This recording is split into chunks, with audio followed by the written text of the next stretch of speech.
आज के लेक्चर का टॉपिक है फ्रांस की क्रांति। सर्वप्रथम हम देखेंगे फ्रांस की क्रांति के कारण।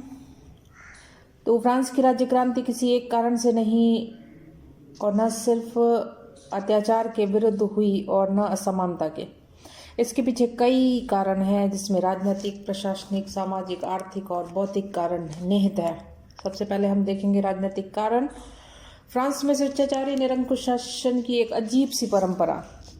लुई 14वां कहा करता था, मैं ही राज्य हूं। प्रशासन की समस्त शक्तियां एक ही व्यक्ति अर्थात राजा में केंद्रित थी। सिद्धांत तथा व्यवहार में उसके अधिकार असीमित थे और उस पर किसी प्रकार का कोई नियंत्रण नहीं था। राजा की इच्छा ही कानून थी। लुई 16वां ने कहा कि यह चीज कानूनी है कारण मैं ऐसा चाहता हूं। ये एक सर्वमान्य सिद्धांत है कि निरंकुश शासन के लिए एक योग्य तथा शक्तिशाली शासक की आवश्यकता होती है, परंतु संयोग की बात है कि 14वां लुई के दोनों उत्तराधिकारी लुई 15वां और लुई 16वां निरंकुश शासन के लिए अनुपयोगी सिद्ध हुए। लुई 16वां, जिसके समय में क्रांति का विस्फोट हुआ, न तो प्रभावशाली था और न ही योग्य प्रशासक। उसमें इच्छा शक्ति और निर्णय बुद्धि सर्वथा अभाव देखने को मिलता है। आमोद प्रमोद में डूबा हुआ राजा वह फ्रांस की राजधानी पेरिस से 12 मील दूर वर्साई के शानदार महलों में निवास करता। उसका राजमहल यूरोप के अन्य शासकों के महलों की तुलना में कहीं अधिक शानदार। सैकड़ों मेहमान रहते और हजारों की संख्या में नौकर। महल में आमोद प्रमोद और रंगरेलियों की भरमार। राजमहल पर प्रतिवर्ष करोड़ों रुपए व्यय होते और इस निरर्थक खर्च के कारण लोग राज दरबार को राष्ट्र के सत्यानाश की जड़ कहते थे। फ्रांस के सम्राट को अपनी जनता की कठिनाइयों का पूरा पता भी न था और न उसके पास इस तरफ ध्यान देने के लिए समय। उसकी इस उदासीनता से जनता रुष्ट हुई और लुई पर अपने नवयौवना पत्नी मारी अंतोनेट का बहुत अधिक प्रभाव था। रानी का आचरण अधिक अच्छा नहीं था। उसने अपने कृपा पात्रों को उच्च पद पर नियुक्त किए थे तथा राज दरबार के खर्च को बढ़ाने में काफी महत्वपूर्ण भूमिका अदा की थी। फ्रांस की आंतरिक शासन व्यवस्था सुसंगठित नहीं, कई प्रकार की इकाइयों में विभाजित, जिसमें समानता का अभाव। कहने को सभी इकाइयां केंद्रीय शासन के अंतर्गत थी। प्रत्येक इकाई में एक सर्वोच्च अधिकारी नियुक्त किया जाता था, जो केंद्र के आदेश अनुसार इकाई की शासन व्यवस्था चलाता था। परंतु केंद्रीय शासन की निर्बलता का लाभ उठाकर इन इकाइयों के अधिकारी लगभग स्वतंत्र शासकों की भांति शासन करने लगे थे। केंद्रीय आदेशों का ठीक से पालन नहीं किया जाता था और उनके स्वयं के आदेश भी नित्य प्रति बदलते ही रहते थे। जनता इस प्रकार की शासन व्यवस्था से परेशान थी। मजे की बात यह थी कि एक इकाई के नियम दूसरी इकाई के नियमों से काफी भिन्न होते थे। संपूर्ण फ्रांस में एक सामान्य नियम संग्रह का अभाव था। फ्रांस के लोगों को किसी प्रकार के राजनीतिक अधिकार प्राप्त नहीं थे। उन्हें भाषण, लेखन, विचार अभिव्यक्ति अथवा प्रकाशन की स्वतंत्रता न थी। धार्मिक स्वतंत्रता भी देखने को नहीं मिलती। वैयक्तिक स्वतंत्रता का भी अभाव। शासन चाहे जिस व्यक्ति की बंदी बना सकता था और बिना मुकदमा चलाए सजा दी जा सकती थी। प्रोफेसर कैटल भी फ्रांस की तत्कालीन स्थिति के संदर्भ में लिखते हैं कि विशेष अधिकार, रियायत, विमुक्ति कानून नहीं, फ्रांसीसी समाज के आधार थे। उनके शासकों की नीति किसी सिद्धांत पर नहीं, इच्छा पर निर्भर थी। इसलिए कोई आश्चर्य नहीं होना चाहिए कि क्रांतिकारियों की सबसे पहली मांग संविधान के लिए थी, जिससे उनका अभिप्राय था कि देश में कुछ व्यवस्था, कुछ संगठन हो। ऐसी स्थिति में क्रांति का घटित होना कोई अनहोनी बात नहीं है। दूसरा कारण देखें, सामाजिक कारण। फ्रांसीसी समाज में विद्यमान सामाजिक असमानता क्रांति का एक दूसरा महत्वपूर्ण कारण है। समाज मुख्यतः 3 वर्गों यानी 3 स्टेट में विभाजित। पहला, पादरी वर्ग। क्रांति के पूर्व फ्रांस में चर्च का विशेष स्थान। इसके पदाधिकारी पादरी समाज के सर्वोच्च शिखर पर। ये लोग प्रथम श्रेणी यानी फर्स्ट स्टेट के सदस्य हुआ करते थे।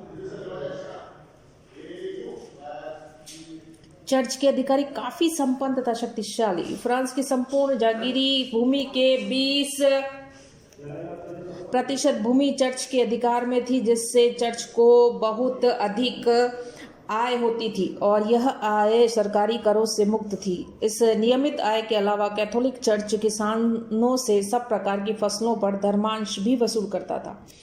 चर्च की आय काफ़ी थी और वह जनहित के बहुत से काम भी करता था, परंतु चर्च के भीतर घोर पक्षपात, अपव्ययता का बोलबाला, चर्च का नैतिक पतन भी हो चुका था और उसकी जड़ें खोखली। उसकी आय का अधिकांश भाग बड़े बड़े अधिकारी, आर्क बिशप, बिशप, एबाट आदि के जेबों में चला जाता था। उनमें से अधिकांश आमोद प्रमोद एवं भोग विलासिता का जीवन बिताते, अतः लोगों में उनके प्रति असंतोष बढ़ता जा रहा था। चर्च के धार्मिक कार्यों का संपादन साधारण पादरी लोग करते थे। इन लोगों की नियुक्ति तीसरे वर्ग अर्थात साधारण लोगों में से की जाती थी। इन लोगों को अपने भरण पोषण के लिए बहुत ही कम वेतन मिलता था। चर्च के बड़े अधिकारी इन्हें घृणा की दृष्टि से देखते थे, परंतु साधारण पादरियों में से अधिकांश काफी पढ़े लिखे थे और उनका झुकाव सुधारवादी आंदोलन की तरफ था। यही कारण है कि क्रांति के समय उन लोगों ने सर्वसाधारण का साथ दिया। कुलीन वर्ग, कुलीन लोग द्वितीय श्रेणी सेकेंड एस्टेट के सदस्य। इस वर्ग में सामंत, राजदरबारी तथा बड़े बड़े पदाधिकारी सम्मिलित थे। क्रांति के समय इन लोगों की संख्या लगभग 4 लाख थी। इनमें से अधिकांश मध्ययुगीन सामंतों के वंशज थे। फ्रांस की संपूर्ण भूमि का 1/4 भाग कुलीनों की संपत्ति थी, जिसके सहारे वे शानो शौकत व भोग विलासिता का जीवन व्यतीत करते। अपनी संपन्नता तथा विशेष अधिकार की वजह से समाज में इनकी स्थिति बहुत ऊंची। इस वर्ग में आपसी एकता का सर्वथा अभाव देखने को मिलता है।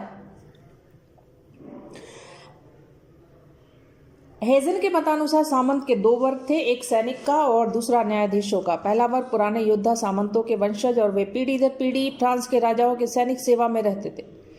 दूसरा वर्ग वे लोग थे जो अपने न्यायिक पदों के कारण कुलीन वर्ग के सदस्य बने हुए थे। सैनिक सामंत भी 2 श्रेणियों में विभाजित, एक दरबारी सामंत और दूसरा प्रांतीय सामंत।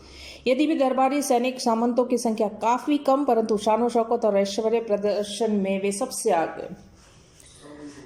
सामंत समाज में ईर्ष्या व तिरस्कार के पात्र बने हुए थे, क्योंकि प्रशासन के अधिकांश उच्च पदों पर भी उन्हीं का एकाधिकार था। प्रांतीय सामंत अपना अधिकांश समय अपनी जागीरों में व्यतीत करते। उनमें से अधिकांश की आर्थिक स्थिति बिगड़ी हुई, कुछ तो ऐसे जिनकी आय संपन्न किसानों से अधिक न थी। फिर भी सभी सामंतों की रीति नीति एक जैसी, किसानों का शोषण करना, उससे बलात् बेगार लेना और उसकी वजह से किसानों में काफी असंतोष। तीसरा वर्ग, जिसे आप कह सकते हैं तीसरे वर्ग के अंतर्गत है, वो थर्ड स्टेट में आता है। पहला मध्यम वर्ग। फ्रेंच भाषा में इस वर्ग को बुर्जुआ शब्द का प्रयोग किया गया। इस वर्ग में वे सभी लोग सम्मिलित हैं जिन्हें शारीरिक श्रम नहीं करना पड़ता था, जिसमें आप लेखक, कलाकार, वकील, चिकित्सक, अध्यापक, साहित्यकार, व्यवसायी, व्यापारी, साहूकार, कारखानों के मालिक, निम्न पदस्थ सरकारी कर्मचारी आदि मध्यम वर्ग में थे।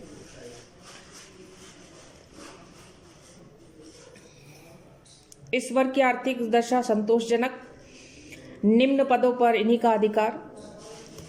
इस वर्ग की सेवाओं की निरंतर आवश्यकता प्रथम 2 वर्ग को पड़ती थी और थोड़ी बहुत सुविधाएं इन्हें प्राप्त थी। मध्यम वर्ग में मौजूदा राजनीतिक व्यवस्था में संशोधन का समर्थन वे करते थे।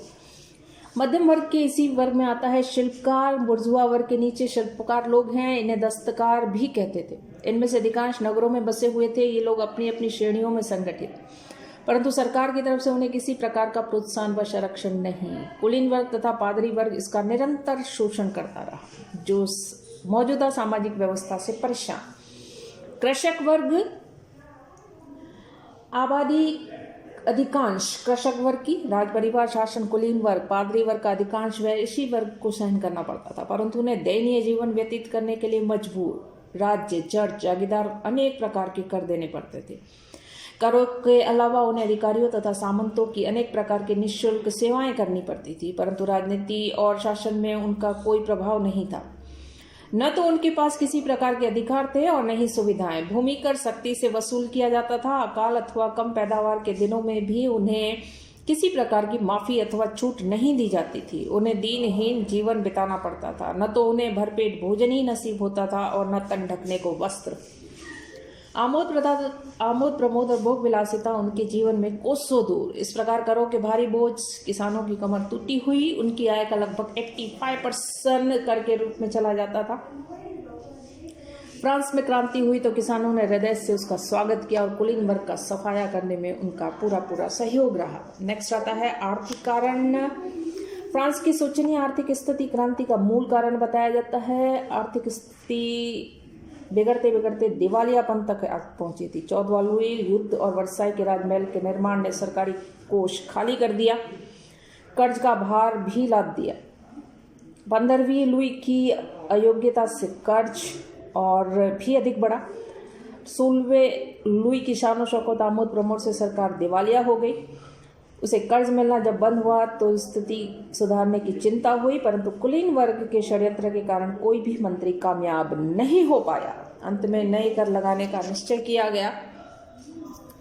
पारिस की पार्लियामा और जनता ने नए करों का जोरदार विरोध किया और इन्होंने मांग की कि पहले इन करों को स्टेट जनरल से स्वीकृत कराया जाए। अतः स्टेट जनरल का अधिवेशन बुलाना आवश्यक हो गया और वहीं से क्रांति का विस्फोट।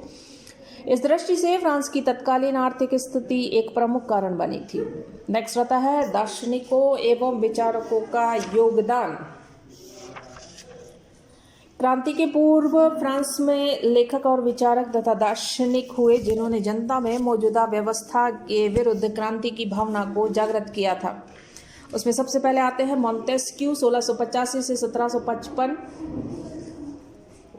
फ्रांसीसी राजतंत्र की आलोचना करने वाला पहला प्रमुख व्यक्ति मॉन्टेस्क्यू, वह एक उच्च कोटि का वकील और बोर्डो की संसद का न्यायाधीश। उसने 1748 में अपनी सुप्रसिद्ध कानून की आत्मा द स्पिरिट ऑफ लॉ का प्रकाशन करवाया। उसमें उसने फ्रांस के राजाओं के दैवीय अधिकार के सिद्धांत की कटु आलोचना की थी।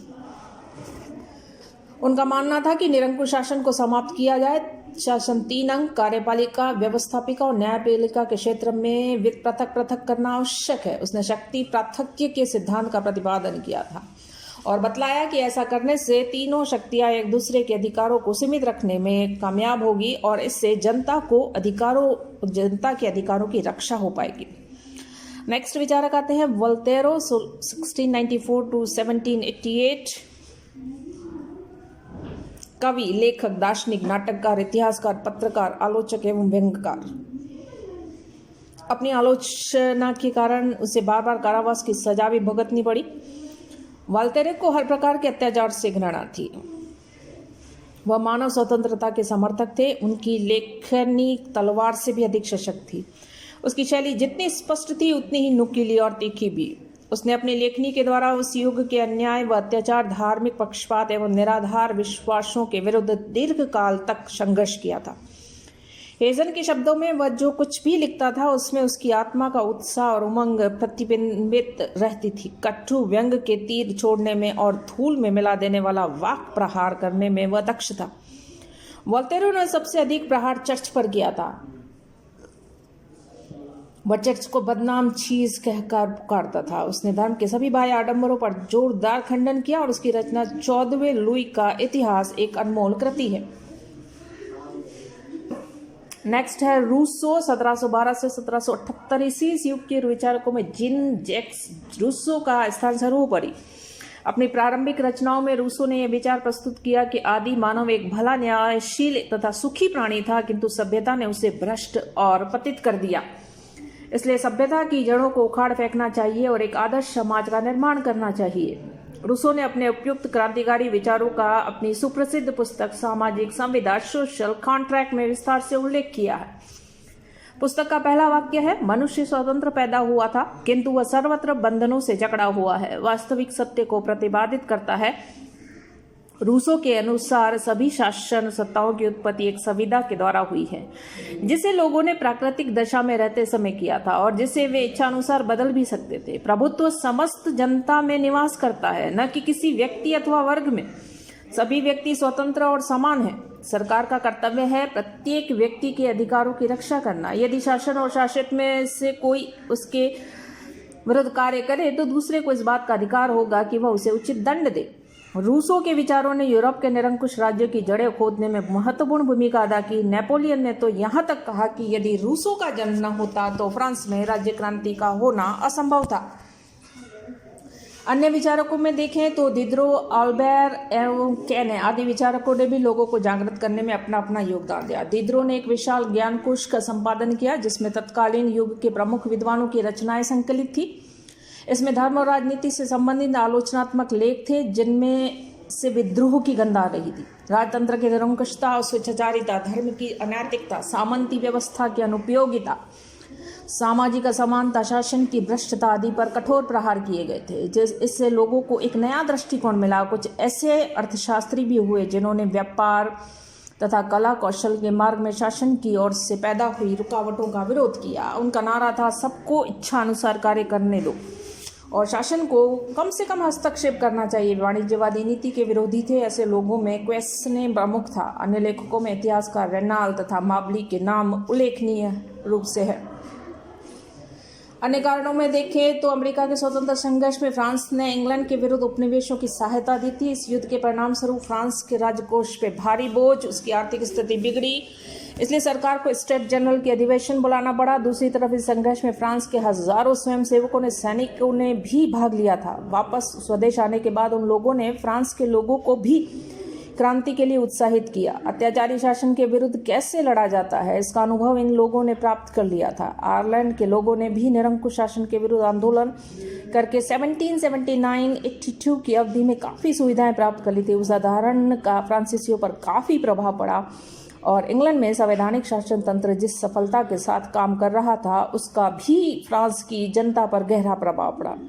फ्रांस की सेना भी मौजूदा शासन से संतुष्ट न थी। सैनिकों तथा उसके अधिकारियों पर उस समय के विचारों का जोरदार प्रभाव पड़ चुका था, अतः उन्होंने सर्वसाधारण का साथ दिया।